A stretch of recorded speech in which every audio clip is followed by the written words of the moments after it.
मेरे प्यारे दोस्तों, आज हम लोग स्क्वायर नट के बारे में सीखेंगे कि स्क्वायर नट को हम लोग कैसे ड्रॉ करेंगे।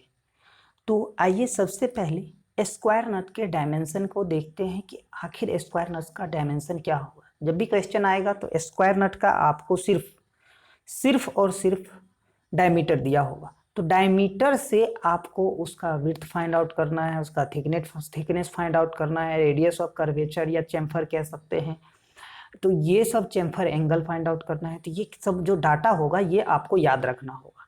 तो ये डाटा क्या होगा, तो स्क्वायर नट को जब हम लोग बनाएंगे तो सबसे पहला उसका डायमीटर दिया होगा, तो उसका जो थिकनेस होगा तो वो थिकनेस आपका उसके डायमीटर के बराबर होगा।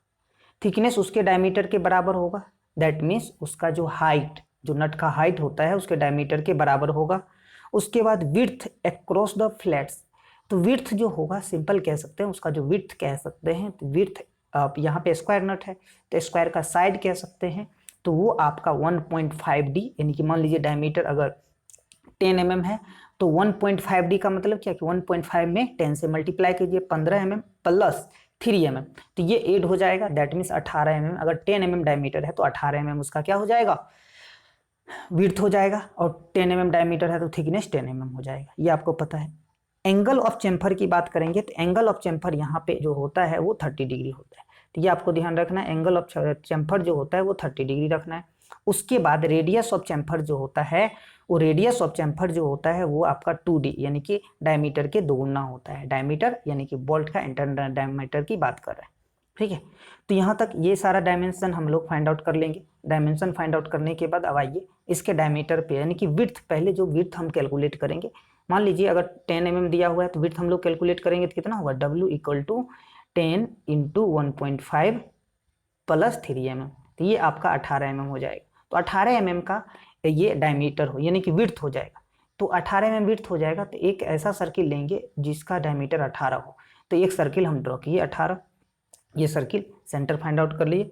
सेंटर फाइंड आउट करने के बाद अब देखिए, अब आपको ड्रॉ क्या करना है कि जो ये 18 mm दिया हुआ है, इससे 18 mm साइड लेके यहाँ से एक लाइन ड्रॉ करके यहाँ से ये स्क्वायर आपको एक ड्रॉ करना है। तो आप आराम से कर सकते हो इसको स्क्वायर ड्रॉ। तो 18 mm का एक लाइन ड्रॉ कीजिए, ये इस लाइन के पैरेलल होना चाहिए, ठीक है। उसके बाद इसके परपेंडिकुलर यानी कि इसके टेंजेंशियल लाइन ड्रॉ करते चले जाइए, क्योंकि इसका डायमीटर अगर 18 है तो इसका साइड जो होगा वो 18 होगा, तो इसके टेंजेंशियल लाइन आप ड्रॉ करते चले जाइए। तो ये आपका टॉप व्यू नट का ड्रॉ हो जाएगा। अब टॉप व्यू नट का ड्रॉ होने के बाद अब आपको क्या करना है कि फ्रंट व्यू ड्रॉ करना है। तो फ्रंट व्यू आराम से ड्रॉ कर सकते हैं। अगर फ्रंट व्यू ड्रॉ करना होगा तो फ्रंट व्यू ड्रॉ करने के लिए हम लोग क्या करेंगे कि डायरेक्ट इसका थिकनेस पहले देखेंगे, तो थिकनेस देखेंगे, सॉरी, तो यहाँ पे थोड़ा सा और एक देख लेते हैं कि जो ये नट का डायमीटर होगा ये कितना होगा। तो नट का डायमीटर यहाँ पे दिया हुआ है, जो आपको क्वेश्चन में दिया होगा डायरेक्ट, अगर नहीं दिया हुआ तो आप जूम कर लेंगे, उसके अकॉर्डिंग हम लोग बनाएंगे। तो ये डायमीटर जितना होगा उतना डायमीटर का हम ये फोल्ड कर। अब देखिए थ्रेडिंग भी रहता है, तो उसके अंदर जो थ्रेडिंग रहता है तो उसको या तो पतला लाइन से करेंगे या फिर पूरा लाइन कंप्लीट करके थोड़ा सा छोड़ देंगे, ठीक है। तो ये सर्कुलर ही होगा क्योंकि थ्रेडिंग जो होगा था वो इंटरनल कट होता है, तो जो थ्रेडिंग किया रहता है उसका भी डायमीटर इसके डायमीटर से लार्ज होगा। जो लार्ज डायमीटर होगा वो 1 से 2 mm के बीच में ले लेंगे, ठीक है। किसी बुक में एग्जैक्ट डायमेंशन भी दिया होगा, लेकिन हम अपने कन्वीनियंट के अनुसार 1 से 2 mm के बीच में इसका डायमीटर बढ़ा के ले सकते हैं, ठीक है।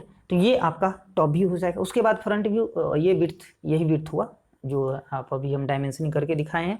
अब यहाँ से आप प्रोजेक्शन लाइन ड्रॉ कीजिए। तो प्रोजेक्शन लाइन जितना भी एज है सभी से हम लोग प्रोजेक्शन लाइन ड्रॉ कर दिए, तो जितना भी सर्किल था सभी से प्रोजेक्शन लाइन ड्रॉ कर दिया। अब इसका थिकनेस के बराबर हम लोग सेंटर लाइन भी ड्रॉ कर लिए, इसके थिकनेस के बराबर नट को कट लिए। तो थिकनेस कितना होगा, जितना इसका डायमीटर होगा उतना ये थिकनेस होगा, तो थिकनेस कट कर लिए। अब देखिए ये थिकनेस हम इसके अंदर अब नट का फ्रंट व्यू ड्रॉ करेंगे। तो अब आपको पता है कि ये फ्रंट से देखेंगे तो सिर्फ और सिर्फ सिंगल फेस दिखेगा, तो सिंगल फेस दिखेगा और ये वो वर्टिकल के पैरेलल है। स्वाभाविक है ये जो कर्व यहाँ पे बनेगा एकदम एग्जैक्ट कर्व बनने वाला है। तो उस एग्जैक्ट कर्व का ये जो रेडियस होगा वो कितना होगा, तो 2D। 2D मतलब इसके डायमीटर के 2 गुना होगा रेडियस। तो डायमीटर मान लीजिए 10 mm है, तो रेडियस यहाँ पे लेना है, इसका जो रेडियस होगा इस लाइन पे होगा, तो यहाँ से एक पॉइंट लगाएंगे। ये पॉइंट यहाँ से कितना डिस्टेंस पे होगा, तो ये यहाँ से 2D के डिस्टेंस पे। 2D मतलब क्या, ये डायमीटर अगर 10 है तो ये आपका कितना हो जाएगा, ये 20 हो जाएगा, ये आपको ध्यान रखना है। तो ये 20 mm का यहाँ नीचे जाके पॉइंट लगा लिया, पॉइंट लग गया। अब 20 mm या मान लीजिए 2D के बराबर कंपास सेट किया। 2D के बराबर कंपास सेट करना, दैट मीन्स वो रेडियस होगा इसके डायमीटर के दुगुना, ऐसा नहीं है कि उसके रेडियस के दुगुना कर लें, वो गलत हो जाएगा। तो ये लगाने के बाद यहाँ से, ये कहाँ से मेजर करना है, इस इंड पॉइंट से यहाँ से मेजर करना है, और फिर ये 2D के बराबर ये रेडियस हो जाएगा। फिर कंपास लेके इसको रोटेट कर दीजिए। जो ही रोटेट कीजिएगा तो ये कर्व आपका बन के तैयार हो जाएगा। अब ये कर्व तैयार हो गया तो स्वाभाविक है ये नीचे वाला पोर्शन स्ट्रेट होगा, ये स्ट्रेट होगा, इसको आराम से हम लोग ड्रॉ कर दें। ये रेडियस शो कर दिए, इसको नीचे वाले पोर्शन, साइड वाले पोर्शन को ड्रॉ कर दिए। अब देखिए ये जो इंटरनल होल है जिसमें हम लोग बोल्ट इंटर करवाते हैं, तो उसमें 2 सर्किल होता है, एक इंटरनल होता है और एक थ्रेडिंग वाला होता है। तो यहाँ पे जब फ्रंट से देखेंगे इधर से, तो ये इंटरनल जो गैप होगा वो नहीं दिख पाएगा, इसीलिए अब इसको हम लोग डैश लाइन से यहाँ पे दिखाएंगे। तो ये डैश लाइन इंटरनल थ्रेडिंग कर दिए। अब ये जो है इंटरनल डायमीटर हो गया बोल्ट का। अब ये थ्रेडिंग वाला डायमीटर इसके जस्ट बगल में दूसरा लाइन पे आएगा। तो इस ढंग से ये आपका फ्रंट व्यू इंटरनल का पार्ट का हो गया। जब नट को देखोगे तो देखिए ये पूरा सर्कल ले रहा है, तो जो पूरा सर्कल ले रहा है फ्रंट से देखोगे तो ये सर्कल जो है फ्रंट से ये भी एज दिखेगा, ये भी एज दिखेगा। दैट मीन्स इसको भी आपको डार्क करना पड़ेगा, ठीक है। तो ये डार्क करना पड़ेगा क्योंकि जब फ्रंट से देखेंगे तो ये सर्किल का जो एज होगा, अगर ये अंदर रहता, ठीक है, हेक्सागोनल में देखे होंगे अंदर था, तो हम ये जो है साइड वाला नहीं किए थे ड्रॉ, ठीक है। वैसे इसमें भी समझ में आ जाएगा जब आगे नेक्स्ट पोर्शन बनाएंगे तब, ठीक है। तो सिंपल ये समझना, ये सर्कल के ये टच हुआ है यहाँ पे, इसीलिए ये वाला लाइन यहाँ से भी ड्रॉ किए हैं, यहाँ से भी ड्रॉ किए और ऊपर वाले को मिलाएं, क्योंकि ऊपर वाले तो टॉप हेड जो होता है वो भी फ्लैट होता है, तो इसी कारण इस लाइन को मिलाना पड़ा, ठीक है। तो ये आपका क्या हो गया, फ्रंट व्यू और टॉप व्यू। मान लीजिए नट इस पोजीशन में ना रह के दूसरे पोजीशन में हो, तो दूसरे पोजीशन में होगा तब क्या करेंगे। तो देखिए दूसरे पोजीशन में जो भी नट होगा तो वो नट जैसे ये पोजीशन है, तो अब ये पोजीशन ना रह के ये पोजीशन बना लिया, ठीक है। अब ये पोजीशन बनाने के बाद ये सिंपल ये कह सकते हैं कि जो ये जैसे ये आराम से खींचते हैं ये, ठीक है, ये पोजीशन। अब देखिए फ्रंट देखेंगे तो ये भी फेस दिखेगा और ये भी फेस दिखेगा, तो दोनों फेस दिख रहा है। दैट मीन्स अब जो कर्व है ये वाला फेस इंक्लाइंड है, ये भी वाला फेस फ्रंट से इंक्लाइंड है, तो स्वाभाविक है जब ये बनेगा तो यहाँ पे एक कर्व बनेगा, 2 कर्व बनेगा। तो 2 कर्व इसलिए बनेगा फ्रंट व्यू में क्योंकि यहाँ पे 2 सरफेस हमें एक साथ दिख रहा है। यहाँ पे देखिए एक सरफेस दिख रहा था इसलिए एक कर्व बना है, ठीक है। तो इसको ड्रॉ करने के लिए हम लोग क्या करेंगे, एक लाइन ड्रॉ किए, दूसरा लाइन ड्रॉ किए, फिर तीसरा। अब देखिए ये लाइन कहाँ से ड्रॉ करेंगे, तो यहाँ से सेंटर से लाइन जब पास कराएंगे ना, तो सेंटर से लाइन पास कराने के बाद आपको क्या करना होगा कि यहाँ से 45 पे एक टेंजेंशियल लाइन ड्रॉ कीजिए, यहाँ से भी 45 पे एक टेंजेंशियल। ऑटोमेटिक जो है ये इसको कट करते हुए एक आपको स्क्वायर ड्रॉ करते चला जाएगा। ये टेंजेंशियल ड्रॉ किए, ये लाइन जो थोड़ा ऊपर शिफ्ट हो गया नीचे आएगा, तो ये यहाँ से होगा, ठीक है। तो ऑटोमेटिक ये आपका स्क्वायर नट ड्रॉ कर देगा, टॉप व्यू हो जाएगा, ठीक है। तो ये आपका तरीका है, ये सिंपल था। अब थोड़ा सा ये टिल्ट किए, तो टिल्ट करने के बाद ये कितना एंगल पे किए, 45 पे किए, ठीक है। किसी भी एंगल से, इससे भी 45 ले सकते हो, इससे भी कर लो, बात तो बराबर ही होगा। तो यहाँ से अब फिर इंटरनल इसका जो डायमीटर होगा वो इसी के डायमीटर के बराबर होगा, यहाँ पे लगा दीजिए डायमीटर। अब डायमीटर लगाने के बाद थ्रेड वाला डायमीटर इससे थोड़ा लार्ज होगा, उसको भी लगा दिए। अब उसके बाद फ्रंट व्यू ड्रॉ करने के लिए सभी जो पॉइंट आपको दिख रहा है इस लाइन पे, सभी से प्रोजेक्शन लाइन ड्रॉ करेंगे। तो जो भी प्रोजेक्शन लाइन ड्रॉ कीजिएगा तो ऊपर जाएगा, प्रोजेक्शन लाइन एकदम वर्टिकल ड्रॉ करेंगे। अब उसके थिकनेस के बराबर हम लोग कट कर लिए, तो जितना थिकनेस इसका है उतना थिकनेस के बराबर इसको कट कर लिए, क्योंकि जो देखिए अब इसको टिल्ट किए, वही नट को हम टिल्ट करके अब बना रहे हैं। ये भी बना सकते हैं, ये भी बना सकते हैं, कोई दिक्कत नहीं। तो अब इसमें क्या है कि थोड़ा सा डिफरेंस होगा, क्या डिफरेंस होगा वो हम लोग देखेंगे। सबसे पहले इसका विड्थ जितना है उसका विड्थ उतना ही है अगर इधर से देखेंगे तब, लेकिन ये पूरा ऑल ओवर तो इसका डायगोनल की बात करेंगे तो डायगोनल के बराबर हो जाए, इसलिए ये थोड़ा चौड़ा दिख रहा है। यहाँ पे आपका उतना चौड़ा नहीं है, विड्थ के बराबर है, इसका चौड़ा इसके डायगोनल के बराबर हो जाता है, ये स्क्वायर के डायगोनल के बराबर, ठीक है। अब थिकनेस के बराबर कट करने के बाद अब क्या किए कि यहाँ से जो ये नीचे यहाँ पे ये पॉइंट मिला है उतना ही थिकनेस यहाँ नीचे जाके एक लाइन लगा लीजिए।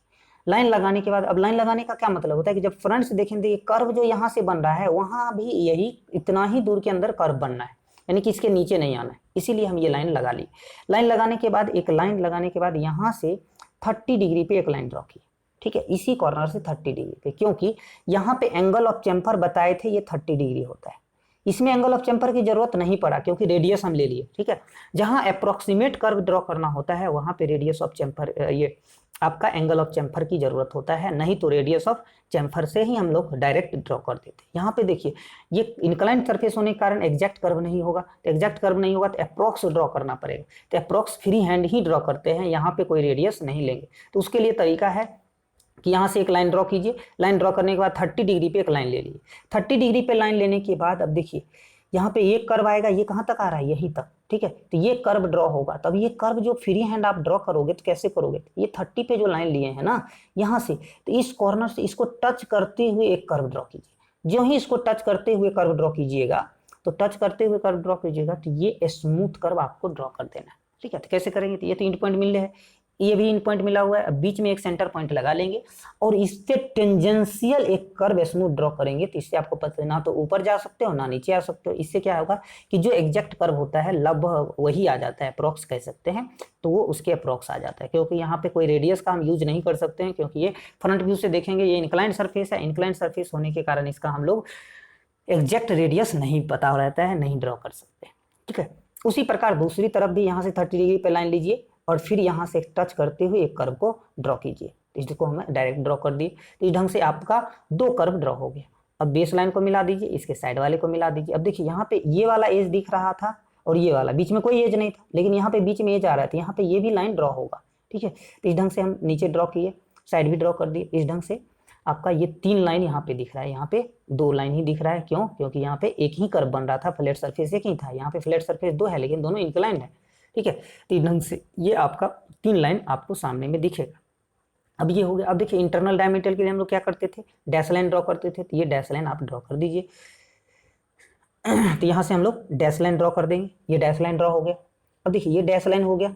अब दूसरा डैश लाइन थ्रेडिंग वाला, तो इसका ये पहला डैश लाइन हो गया, दूसरा डैश लाइन इसके जस्ट बगल में थ्रेडिंग वाला होगा, तो ये थ्रेडिंग वाला ड्रॉ कर दिए। अब देखिए जो ही फ्रंट से देखेंगे तो देखिए ये सर्किल का डायमीटर ये कहाँ तक आ रहा है, यहीं तक, यहीं तक। जब फ्रंट से आप देखोगे तो अब ये वाला एज नहीं दिखेगा, क्योंकि ये कटा रहता है, ठीक है। यहाँ से ये इंक्लाइंड जो है थोड़ा शार्प किया रहता है, इधर ये इंक्लाइंड शार्प किया रहता है, ठीक है। तो यहाँ पे शार्प किया रहता है, लेकिन ये तो कॉर्नर पे ही आ गया, इसीलिए ये लाइन ड्रॉ करना पड़ा। यहाँ पे ये ड्रॉ नहीं करेंगे क्योंकि ये कटा रहता है, ये वाला पोर्शन थोड़ा शार्प कटा रहता है, इंक्लाइंड कटा रहता है, जिसके कारण ये सिर्फ और सिर्फ एक यही लाइन ड्रॉ होगा, अदरवाइज कोई भी लाइन ड्रॉ नहीं होगा। तो ये आपको थोड़ा सा समझने की वाली बात है। यहाँ पे ये नहीं ड्रॉ होने का मेन रीजन होता है कि यहाँ पे ये इंक्लाइंड कटा रहता है, ठीक है। ये सर्कुलर पोर्शन यहाँ पे होने के कारण इसको हम यहाँ से यहाँ तक ड्रॉ करते हैं, ठीक है। क्योंकि सर्कुलर पोर्शन जो ऊपर में रहता है वो फ्लैट सरफेस होता है। अब इसका डायमेंशनिंग कर देंगे, तो ये डायमेंशनिंग करने के बाद ये थिकनेस के बराबर है, ये आपका विड्थ हो जाएगा, ये 30 डिग्री पे हो जाएगा। तो ये आपका जो है स्क्वायर नट का जो भी हो सकता था, यानी कि इस व्यू में भी हम लोग बना सकते थे, इस व्यू में बना। अब देखिए इसका साइड व्यू ड्रॉ कीजिएगा तो ये साइड व्यू सेम आने वाला है, इसका भी साइड व्यू ड्रॉ कीजिएगा तो सेम आने वाला है, इसलिए साइड व्यू ड्रॉ करने की कोई जरूरत नहीं है। अगर फिर भी कहे तो आप आराम से कर सकते हो, साइड व्यू ड्रॉ आराम से कर सकते हो, सेम आने वाला है। इसका भी जैसे ऊपर आया वैसे ही आएगा, इसका भी जैसे ऊपर आया वैसे ही साइड व्यू दिखने वाला है, क्योंकि साइड व्यू में कोई चेंजिंग नहीं होगा, ठीक है। तो इसका जैसे यहाँ दिख रहा है उसका भी साइड व्यू वही होगा, इसका भी साइड व्यू वही होने वाला है, तो इसमें कोई चेंजिंग नहीं आएगा। थैंक यू, जय हिंद।